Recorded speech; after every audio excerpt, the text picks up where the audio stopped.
బుచ్చిరామ్ sir గారిని welcome చేస్తున్నాం. మన దళిత జాతి ఉద్ధరణ కోసం, దళిత జాతిలో చైతన్యం తీసుకురావడం కోసం ప్రత్యేకించి సూర్యాపేట నుండి విచ్చేసిన ఎస్ఎస్డి మెంబర్స్కి, బుద్ధిస్ట్ సొసైటీ ఆఫ్ ఇండియా మెంబర్స్కి అండ్ పీపుల్స్ ఎడ్యుకేషన్ సొసైటీ మెంబర్స్కి అందరికి కూడా జైభీములు తెలియజేస్తున్నాను. అదేవిధంగా నేను ఇప్పటిదాకా కూడా మన దగ్గర చూసిన, మన గ్రామంలో, మన విలేజ్, మన గూడెం చూసిన విషయం ఏంటంటే కోఆర్డినేషన్ అండ్ కోఆపరేషన్, అంటే సహకారం అనేది చాలా తక్కువ ఉంటుంది. అయినా కానీ సరే మన వాళ్ళు బాగా అక్కడి నుంచి ఫోర్స్ తీసుకొస్తున్నారు, మనం కూడా ట్రై చేద్దామనే ఉద్దేశంతో ఆ మధ్య మనోళ్ళు వచ్చినప్పుడు మాట ఇచ్చినాం ఇక్కడ మన దగ్గర ఏర్పాటు చేద్దామని. వాళ్ళ కోరిక మేరకు మేము కూడా మనందరికీ ఆర్గనైజ్ చేయడం జరిగింది. నిన్న వాట్సాప్ గ్రూప్ ఒకటి క్రియేట్ చేసాం, అందులో మెసేజ్ పెట్టినాం. అట్లాగే ఫోన్ చేయడం వల్ల కూడా మనలంతా దాదాపు ఆల్మోస్ట్ రెస్పాండ్ అయ్యారు. వచ్చినందుకు ప్రత్యేకించి మనలందరికీ ధన్యవాదాలు. అండ్ ముఖ్య విషయం ఏంటంటే ఇక్కడ మనకు ఓ 10 మంది కూడామంటే ఒక ఆలోచన వస్తుంది. ఈ కూడగొట్టడానికి ఏముందో దీంట్లోనే ఒక ఆలోచన ఉంటుంది. మనకు నాకైనా ఉంటుంది, ఎవరికైనా ఉంటుంది. దయచేసి అట్లాంటి ఆలోచన తీసేయండి, ఫస్ట్ థింగ్ అది. ఎందుకంటే ఈ సమతా సైనిక దళం అనేది ఈరోజు మనం ఇక్కడ స్వేచ్ఛగా కూర్చొని మనది మనం తింటూ, మన పిల్లలు చదువుకుంటూ, మనం చదువుకుంటూ, మన పనులు మనం చేసుకుంటూ, మనకంటూ ఒక గౌరవంతో బతుకున్నామంటే దానికి కారణం ఆ మహాన్ భావుడు డాక్టర్ బిఆర్ అంబేద్కర్ గారు. తాను రాసిన రాజ్యాంగం వల్ల, తన త్యాగాల వల్ల మాత్రమే మనం ఈరోజు ఈ స్థాయిలో ఉన్నాం. లేకపోతే ఆయన అంబేద్కర్ పుట్టకపోయి ఉంటే, ఆయన రాజ్యాంగం రాయకపోయి ఉంటే ఇప్పటికీ కూడా మన భారతదేశంలో మన పరిస్థితులు అనేది చాలా దారుణంగా ఉండేటివి. మనం ఎక్కడ ఉండేవాళ్ళమో, ఎక్కడ చూసినా కూడా, ఏ ఊర్లోనైనా కూడా మన లైక్ ఏంటంటే మా ఎస్సీ మాలమాదిగా ఇల్లు ఉంటే ఊరికి మొదట్లో లేకపోతే చివరిలో ఉంటాయి. దానికి కారణం ఏంటంటే మొదటి నుంచి కూడా, అనాది కాలం నుంచి కూడా అంటరాని వాళ్ళం మనం. ఇప్పటికీ కూడా నేను ఫేస్ చేస్తూనే ఉన్నా. ఇంతగా వెళ్ళి 1000 మంది పిల్లలకు చదువు చెప్తున్నా, అయినా కూడా అసంటి భావాలు వస్తున్నాయి. అండ్ ఇక్కడ సమతా సైనిక దళ విషయం ఏంటంటే దానికి ముఖ్య ఉద్దేశం, ఇక బుద్ధిస్ట్ సొసైటీ, పీపుల్స్ ఎడ్యుకేషన్ అంటే మనకి ఇప్పుడు అందరికి అర్థం కాదు ఇక్కడ. కానీ ముఖ్య విషయం ఎస్ఎస్డి.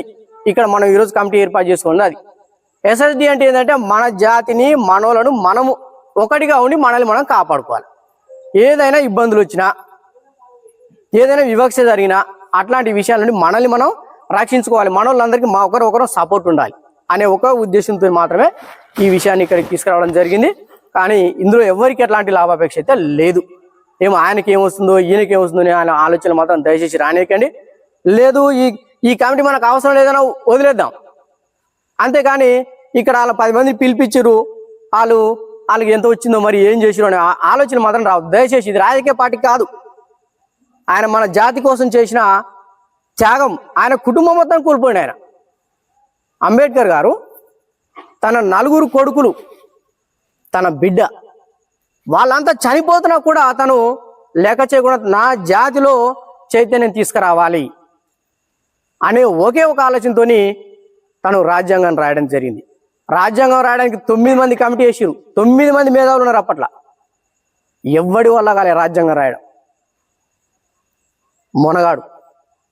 అందుకనే ప్రపంచ దేశాల్లోనే ఆయన్ని దేవుళ్ళగా కొలుస్తారు. మనం పట్టుకోం కానీ ప్రపంచ దేశాల్లో ఆయన దేవుళ్ళగా కొలుస్తారు. ఇప్పటి నుండి ఆయన ఐడియాలజీని మనం ఫాలో అవుదాం. ఫాలో అవడం అంటే మనం ఏదో గుళ్ళు కట్టడం, గోపురాలు కట్టడం, పైసలు పెట్టి వేసేయడం కాదు. మన జాతిలో చైతన్యం కోసం ప్రయత్నించేద్దాం, అది కావాల్సింది. రాజకీయంగానైనా కూడా మనకు ఒక ప్రాధాన్యత ఉంటుంది. మనమంతా కలిసికట్టుగా ఉన్నాం, వీళ్ళది ఒక సొసైటీ ఉంది, వాళ్ళందరూ కంబైన్డ్గా కలిసికట్టుగా ఉన్నారనే ఆలోచన జనాల్లో వస్తే ఆటోమేటిక్గా మనకు కూడా ప్రాధాన్యత పెరుగుతుంది. ఇప్పటి వరకు కూడా విభజించు పాలించనే సూత్రమే ఉంది. అది ఎవరిని విభజించేది? మాలమాదిగోనే, ఇంకెవరిని కాదు. ఎందుకంటే మనం ఈజీగా బెండ్ అవుతాం. అట్లా బెండ్ కాకుండా మనది మనం తింటున్నాం, మనది మనం సంపాదించుకుంటున్నాం.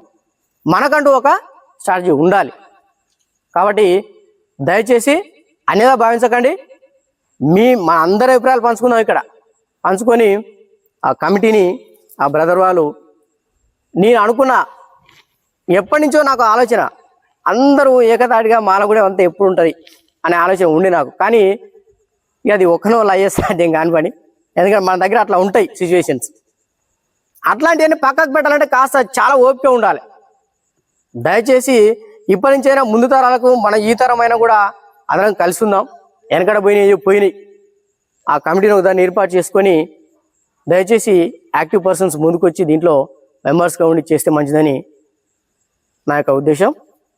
ఈ అవకాశం ఇచ్చినందుకు మన వాళ్ళందరూ ఈడ కూడినందుకు చాలా హ్యాపీ. అందరికీ జై భీమ్.